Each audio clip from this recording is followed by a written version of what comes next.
They'll claim words like equality. They'll claim words like Christianity. They'll claim words like freedom to choose. Those all sound really good. The problem is they're actually condoning negative and sinful behavior. The Equality Act is anything but equality. It's really a solution looking for a problem. It's also regulating what religious beliefs you should have. Look, the government is always imposing a moral point of view. It's impossible not to impose a moral point of view because all laws impose a moral point of view. The question is, which moral point of view is it going to impose? In this case, it's imposing a viewpoint that says that anyone who agrees with natural law values, those people are going to be ostracized. Those people are not going to have the same rights as people who disagree with them in the workplace have. That's not equality, that's inequality.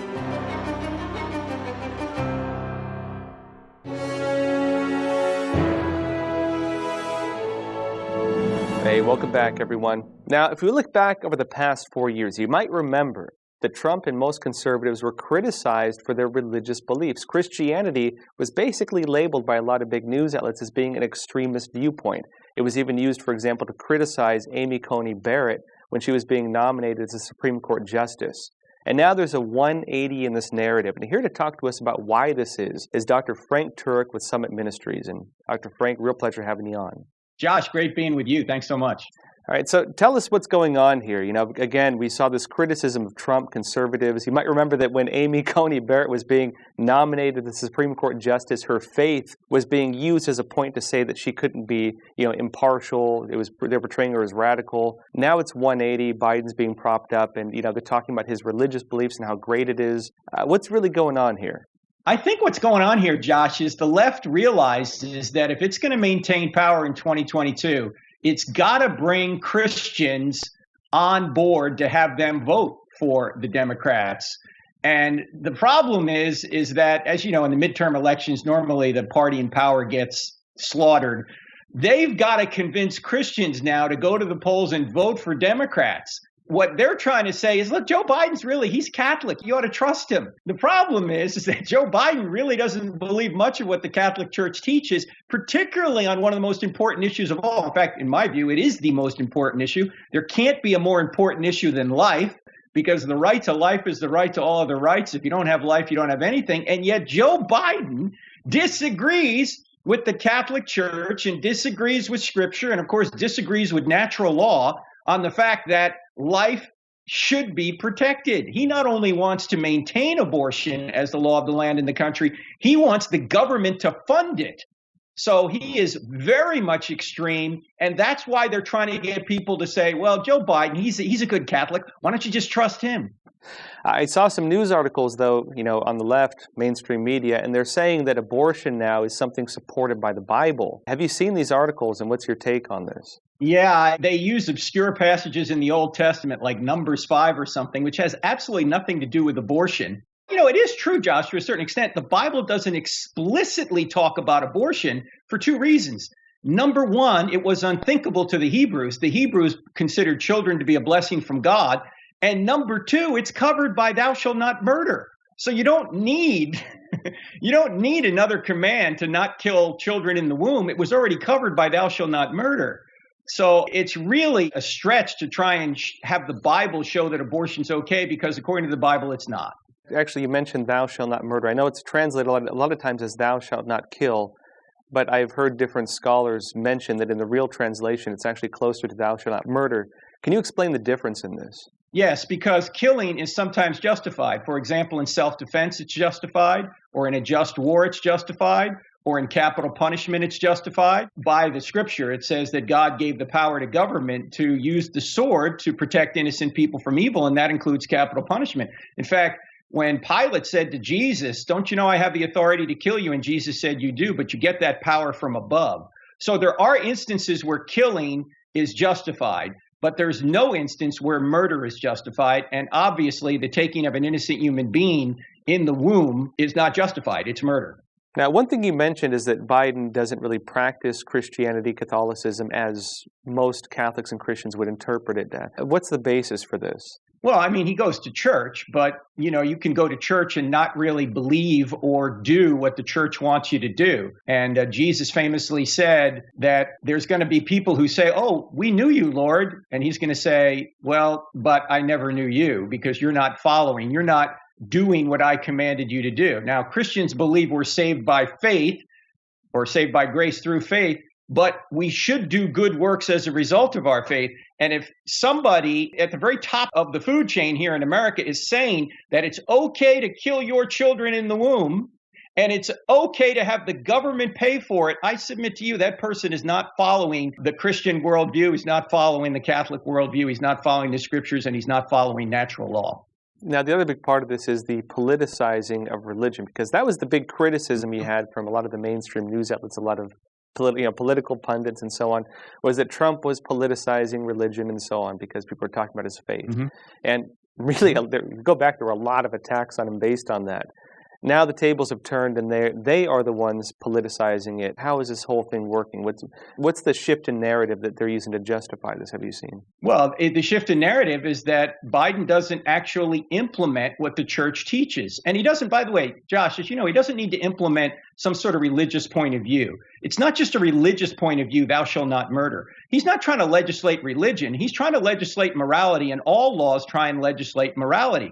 The problem for Biden is that he won't even legislate the right morality, the morality that's self-evident, the morality that our founders said, we hold these truths to be self-evident, that all men were created and endowed by their creator with certain unalienable rights. Among these are life, liberty, and the pursuit of happiness. Notice they list life first because, as I mentioned earlier, it's the right to all other rights. Without life, you've got nothing. So whether or not Biden is using his religion to bring forth the proper laws in America isn't really the issue. He's not even bringing forth the proper morality, the proper natural law morality, and he's not trying to put the proper morality into our country. He's doing the opposite. He's allowing people to kill other people, and that's obviously immoral. This ties into a bigger picture of what I heard a lot of people talking about, which is this, alleged woke Christianity, as they're calling it. And we've seen some churches become more into like social justice movements and so on. I mean,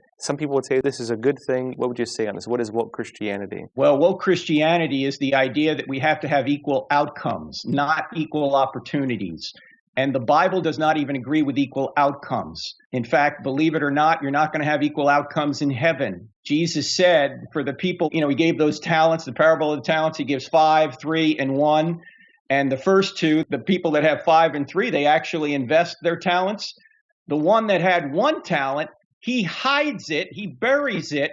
And Jesus says, that person, I'm going to take that talent away from him and give it to the one that had 10. That's not equity. That's not equality of outcome. And yet people who are Christians are trying to say, someone like Joe Biden, we got to have equal outcome. We've never had equal outcome on earth in any society. We're not going to have equal outcome in heaven. We're not going to have equity in heaven. We're going to have justice. We're going to have people getting what they deserve. I don't see this woke Christianity as being biblical or even practical. In fact, to quote Thomas Sowell, he said, do you know that out of the 29 Apollo astronauts, Josh, 22 of them were either firstborn or only born children? And he said, firstborn children, for some reason, do better than second or thirdborn children. And he said, if you're not going to get equal outcomes from people brought up in the same homes, how are you going to expect to get equal outcomes in our society among people who are brought up in different homes? You are not. Yet the government is supposed to equalize outcomes? No, that's not biblical. It's not practical, and it's never happened in the history of the world, and it's not going to even happen in heaven. This is an important point as well. That's, because this new Equality Act and similar programs to it, I understand that they're being promoted by different politicians as creating equality, but a lot of people are criticizing them based on the idea that they're basically discriminating against religious belief and moral belief, where you're only allowed to have one religious belief or moral belief under these systems, reinterpreting justice in a way that a lot of people feel does injustice against the groups that are being targeted. How do you view this? How do you view these new policies coming out? One of the problems with the Equality Act, Josh, is it does take away religious freedom, but I even think there is a bigger issue here because I don't want to make or I don't want to make it seem like the reason that religious people are against it is because religious people want to discriminate against people that don't think the way they do. That's not what religious freedom is all about. I do want to say this, though, that the Equality Act is anything but equality. I just think it's bad policy on its face, because what it's going to do, it's going to take, say, LGBTQ people who identify that way, and it's going to give them special protections in the workplace. And essentially what's going to happen is that a person, say John or Jane Doe, is going to be in a company with people who identify as LGBTQ. If a company, say, has to downsize for financial reasons, who are they going to let go? John or Jane Doe, or someone who's part of this new protected class who could bring a lawsuit against the company? They are going to let go John or Jane Doe because they don't have the capacity to sue their employer for discrimination, because they don't have that same Equality Act protecting them. So what this does is it makes 3% of the population superior to 97% of the population, and that's anything but equality. That's inequality. Mm-hmm. So it's a misnamed act. It's a total misnomer to say it's the Equality Act, because it does exactly the opposite. In fact, let me add this one other thing, Josh. When you think about corporate America today, do you think LGBTQ people are being discriminated against? Are they having trouble getting work? Are they being fired indiscriminately? Are they the ones that don't have the power in the workplace? No, it's exactly the opposite. If you were to go into a corporate boardroom right now and say, I have an objection to same-sex marriage, but I'm going to treat the people who agree with same-sex marriage with dignity and respect, you would be kicked out of that corporate America boardroom. I know I have been. It's the people who hold traditional values that actually need protection, not the people who run corporate America. Those are the LGBTQ people. They're the darlings of corporate America, yet now we've got this Equality Act. It's really a solution looking for a problem. It's also regulating what religious beliefs you should have. Look, the government is always imposing a moral point of view. It's impossible not to impose a moral point of view, because all laws impose a moral point of view. The question is, which moral point of view is it going to impose? In this case, it's imposing a viewpoint that says that anyone who agrees with natural law values, Christian values, even we might say Muslim values when it comes to sex and sexual behavior, those people are going to be ostracized. Those people are not going to have the same rights as people who disagree with them in the workplace have. That's not equality, that's inequality. Now, how does this tie to this issue of when Christians try to speak out about their faith, they're told that they're getting involved in politics, basically, and told to kind of, sit down and be quiet and go back to your church and don't speak outside the church. Whereas now we see this woke Christianity being allowed to speak. How does this whole thing work kind of when it comes to the political system behind it? When it comes to the media will allow you to express what you say are your Christian views if they disagree with traditional Christian views, if they disagree with Orthodox Christian views. That's why Biden's views on abortion are just fine. They're Catholic views according to them, because Biden doesn't actually agree with the Catholic Church, right? If you agree with the left and you claim you're religious, you're all in. That's great. But if you claim the traditional views, or if you claim what Jesus actually taught, you're out. You're canceled. This new ascendant view of Christianity, what is this whole idea coming out? Well, it's the ascendant view of liberal Christianity, the Joe Biden view, that somehow the scriptures teach us that abortion is okay and any sexual behavior is okay and the traditional family isn't necessary and transgenderism ought to be the norm. These things aren't biblical. They're not even natural law. But if we label it Christianity, we can maybe get people to swallow this poison pill. You see, the left is really good as coming as an angel of light. They'll claim words like equality. They'll claim words like Christianity. They'll claim words like freedom to choose. By the way, who can be against freedom to choose? Those all sound really good. The problem is they're actually condoning negative and sinful behavior. Now, we spoke a bit about the kind of founding views of this country, the Bill of Rights, Declaration of Independence protecting free speech, freedom of belief, and so on. And, one thing that's, I think, misconstrued, and I've heard explained to me a few times, and it's very interesting, is why people fled to the United States, that the Pilgrims were being persecuted for their religion. And they came here really to escape religious persecution and created a system of government meant to safeguard the ability to have free religion. I mean, what's your understanding of this whole founding story of America in this regard? That's why they did not want to have a federal government that condoned a federal church or mandated membership in a federal church government. Not many people know this, but it's interesting that 5 out of the 13 colonies, when they became states in 1791, when they actually signed the Bill of Rights, which included the First Amendment, 5 of the 13 states had their own state churches. They just didn't want a federal government to have a church that everybody needed to be a part of. If 5 of the 13 states had their own state churches, they realized the First Amendment did not have a hard separation between church and state. Now, eventually, the churches or the states eventually disestablished their churches. I think Massachusetts was the last one to do so in about 1833. But they didn't think that the church couldn't influence the government. They didn't want the government to influence the church. That's really what that was Jefferson's one-way wall of separation when he wrote to the Danbury Baptists in 1803. He wasn't saying there was no interaction between the state and the church.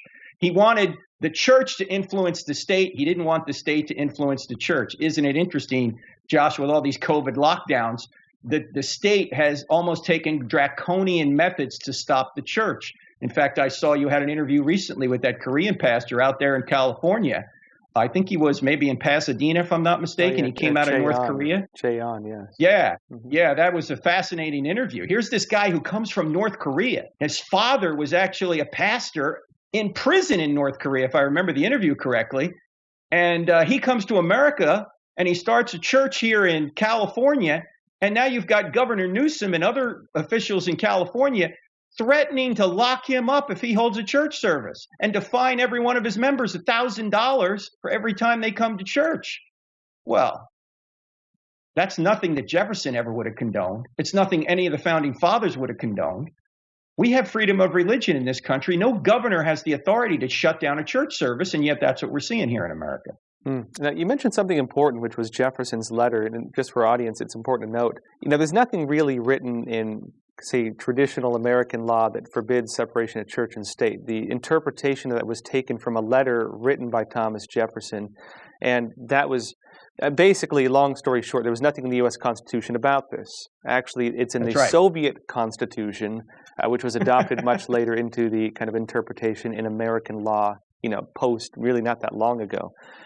Could you explain this to us? What did Jefferson really say, and how did this idea of separation of church and state really develop? Well, it actually developed from a 1947 Supreme Court case called Everson versus Board of Education, where the Supreme Court justices quoted Thomas Jefferson's letter to the Danbury Baptists, which he wrote in 1803, because the Danbury Baptists were worried that maybe the federal government was going to start a state church. Jefferson said, no, we don't want that. And I want basically a one-way wall of separation between church and state. I want the church to influence the government, but I don't want the government to influence the church. It's a misplaced quote for the Supreme Court in 1947 to quote Jefferson, who had nothing to do with writing the Constitution. Jefferson was the ambassador to France in 1791 when the Bill of Rights were ratified. If you want to know what the First Amendment meant to the founders, you need to read James Madison, not Thomas Jefferson, because James Madison is the one that put most of that together. He's the architect of our Constitution. So to quote Thomas Jefferson 12 years later when he was president, when he writes a letter to the Danbury Baptists, that's not the way to get back to the Constitution anyway. The church could influence the state, but he didn't want the state to influence the church. And we can't forget the second half of the First Amendment says, Congress shall make no law respecting the establishment of religion, nor prohibiting the free exercise thereof. When a governor says to a pastor, you can't hold a church service, he's prohibiting the free exercise thereof, and that's illegitimate. That's a violation of the United States Constitution. And this is an important discussion, too, because as you mentioned, religious views do inform law. Pretty much all of history is rooted in a moral standpoint based in one religion or another. And if you remove the idea of religion from law, it throws a wrench into the entire interpretation of morality within the country, which is the basis of law. I'm curious your interpretation of how this affected things going forward, because we did see a huge shift, really a really progressive shift in America taking place after about 1950, shortly after this change was made.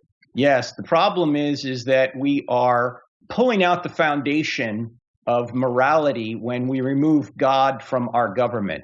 Now, interestingly, I would argue that the United States Constitution was not founded on Christianity. It was founded on the natural law consistent with Christianity. We hold these truths to be self-evident. And isn't it ironic, Josh? I don't know if you can remember back this far. I don't know how old you are, but back in the Clarence Thomas hearings, Joe Biden was on the Judiciary Committee, and he was making fun, basically, of Clarence Thomas for believing in natural law, not realizing, perhaps, that natural law is the foundation of the United States of America. We hold these truths to be self-evident. That's natural law. I mean, it comes from the same source, God, as the Bible comes from, but you don't need to cite the Bible to know basic right and wrong. You don't need to cite the Bible to know that you ought not murder innocent people. You already know it because it's written on your heart, as even the Apostle Paul said himself in Romans chapter 2.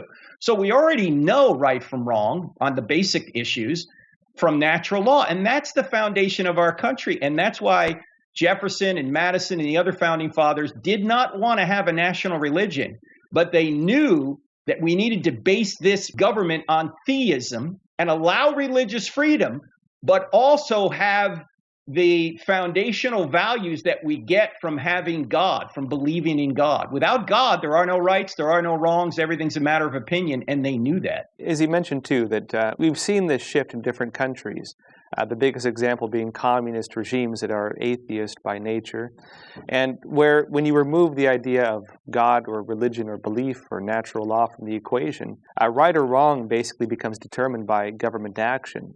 This is where political correctness comes from, 1967 Mao Zedong, where government action becomes the basis of morality. And if they say that killing your landlord or killing off a certain religious group is the righteous thing to do for the common good, then that becomes the basis of morality, and even questioning of it is what's deemed as immoral. I'm curious what your understanding of this is. No, I agree with you 100%. It's whoever has the most power wins if there's no God. If there's nobody above the government, Josh, whatever the government says or does suddenly becomes your moral obligation by that kind of logic. And quite obviously, that's not the case, because if there is no standard beyond humanity, everything's a matter of opinion. You wouldn't be able to say Mao was wrong, or Hitler was wrong, or Stalin was wrong, unless there's a standard beyond all of them to which we're obligated to obey.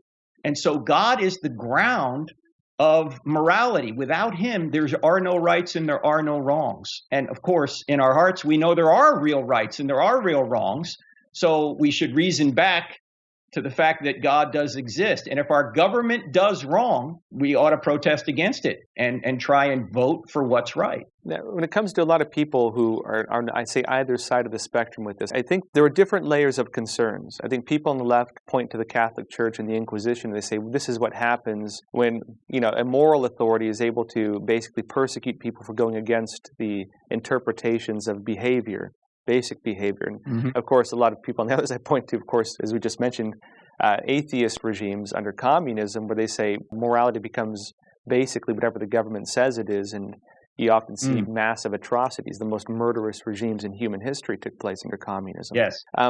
But it seems that the American system, and this is often overlooked, gave a lot of ground to personal morality and personal belief. I think broke away from what happened with the Catholic Church, as well as away from, and really this is why the Cold War was fought, away from these really radical socialist regimes that swept the world for the last 100 years. How would you interpret this American interpretation as it relates to these two other systems? Well, I would say that you don't judge a philosophy or a religion by its abuse. You judge it by what it says it believes in. Christianity would never believe in the Inquisition. On the other hand, you could see how people could use atheism to justify the Holocaust or justify what Stalin did or what Mao did. Because as you just mentioned, Josh, if that person is God, if there's no God beyond them, who's to say they're right or wrong? You see, the Inquisition was the illogical outworking of Christianity.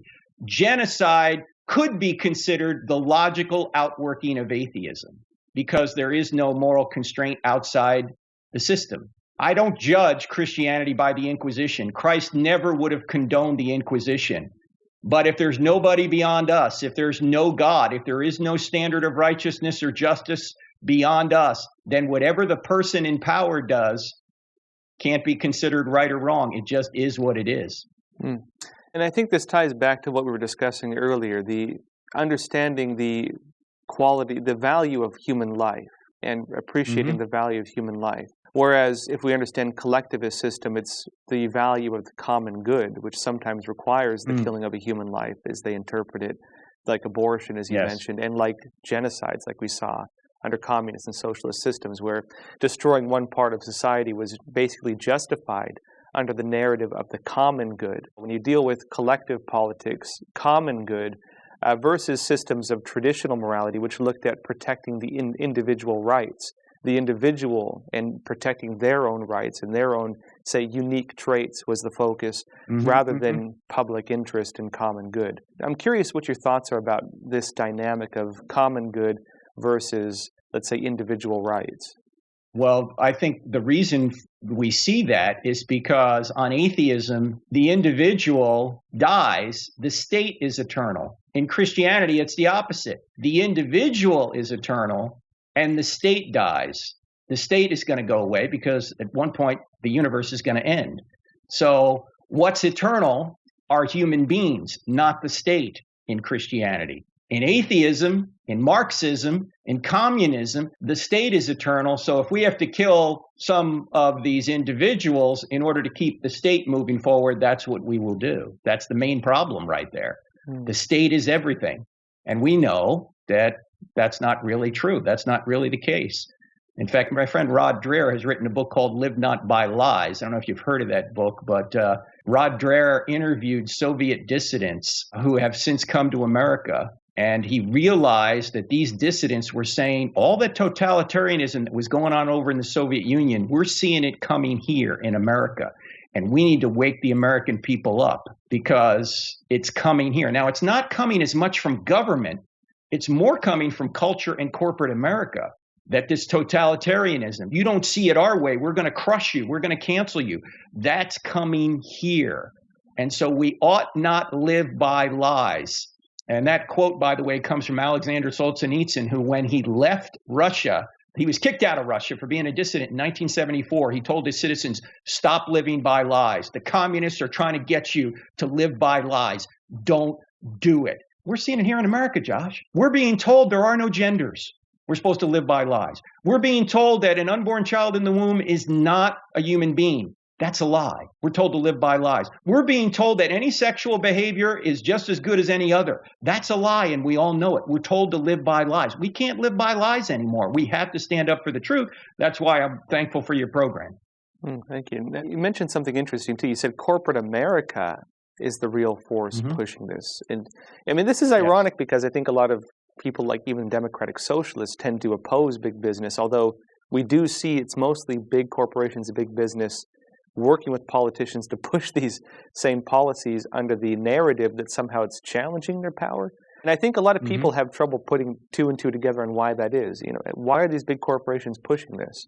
Well, they're largely run by leftists in the HR department. That's why I mentioned before, the Equality Act is totally unnecessary. The people that are advantaged in corporate America are the LGBTQ citizens. It's not Jane and John Doe. It's the LGBTQ citizens because they're running corporate America.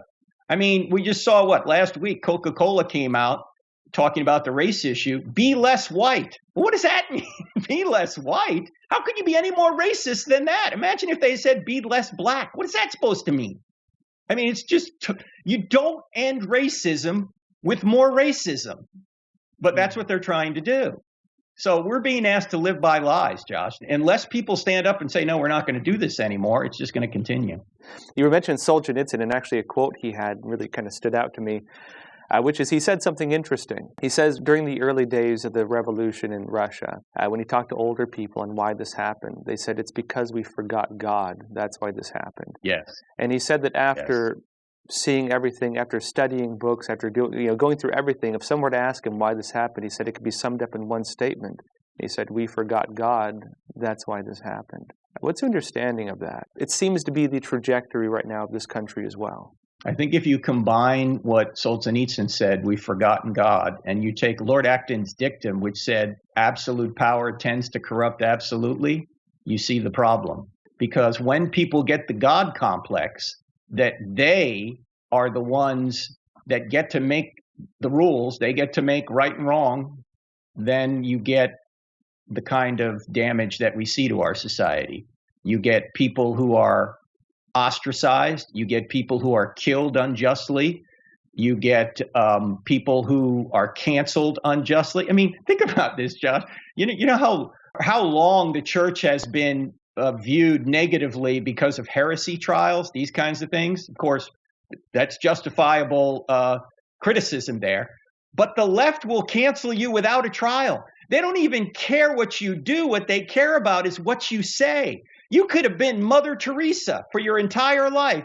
And suddenly, if you say one wrong, politically incorrect thing, you're done. You're toast. You're canceled. There is no trial. You're a heretic. It's over. I mean, this is madness. And unless Christians and other people of like-mindedness who value freedom stand up, it's just going to continue. The only way to stop bullying is to stop the bully. I spoke to some people recently about the way communism works, which is it goes into this whole idea of the dialectic, where they basically do an extreme viewpoint, they challenge it, and they want you to meet them halfway. And every time you meet them halfway, you lose half the battle, essentially. And That's right. A lot of people say the only way you can stop this is just by stop engaging with their narratives, stop engaging with the dialectic, as they call it, and say, I'm not going to move from where I'm at. I guess just last question here. Again, you're obviously outspoken. You're not afraid to speak about these issues. I assume you've been attacked quite a bit for it. If you were to tell people one thing about why you've taken this stance, and I guess what it's like to put yourself in that position, what would you tell them? Well, I would tell them, as a Christian, you're going to be persecuted. And even if you're not a Christian, but you express moral law values consistent with Christianity, you're going to be persecuted. Jesus said, look, if they persecute me, they're going to persecute you. And Paul said, anyone who lives a faithful life in Christ Jesus will be persecuted. So number one, you got to expect it. Number two, I agree with what my friend Rod Dreher says in his book, Live Not by Lies. We have to assemble ourselves into small groups, because this is how Christians and other like-minded people survived the Iron Curtain. Before the Iron Curtain fell, they got engaged in small groups so they could support one another when they were canceled or when they were persecuted. If someone in your small group loses his or her job because of their being canceled, that group has to come around them and help them financially, and then help them find another job or employ them directly. So I think that we need to do that moving forward, because that's what's going to go on here. We still need to stand for truth because we care about our fellow citizens, even people that don't agree with us. We care about freedom. We want what's best for them. And once freedom goes away, everything else falls with it. We're not going to be able to live lives that are prosperous. We're not going to be able to live lives that are free. We're not going to flourish like we should if we don't have freedom. So we have to stand up for freedom. Hey, Dr. Frank Turek, real pleasure having you on Crossroads. Great being with you, Josh. Thanks for the work you're doing.